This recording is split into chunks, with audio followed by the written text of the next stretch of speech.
changes to what rights tenants have in Florida. 10 Tampa Bay's Miranda Parnell spoke to people pushing for housing reform in our area and the lawmaker behind the bill. More displacement, more homelessness, and more misery, unfortunately, from people if there's not some action being taken. That's what activists in St. Pete say is on the horizon if lawmakers don't step up to address the housing crisis in Florida. And Representative Eskamani says she personally knows the struggle of rising rent. I'm a renter. My rent went up about 17% the last year.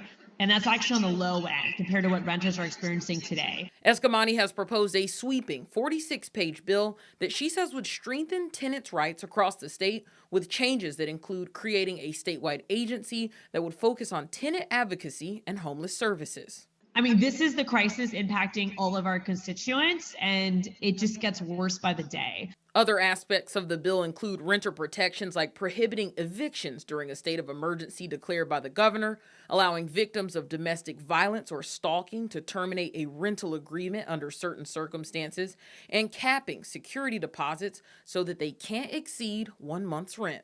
The reality is that for landlords that are following all of the best protocols and operating under ethics, then they're going to be fine. But it's really designed for those landlords that operate in a profiteering fashion. Those fighting for housing rights in the Bay Area are supportive of the bill, but skeptical it will pass in the Republican majority House. But they say if constituents speak up, it might have more of a chance.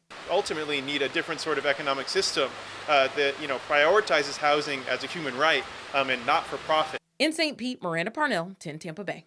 We should mention there's another housing bill filed across the aisle. If passed, that one would put tenant and landlord relations in the hands of the state government, overriding any local regulations in place.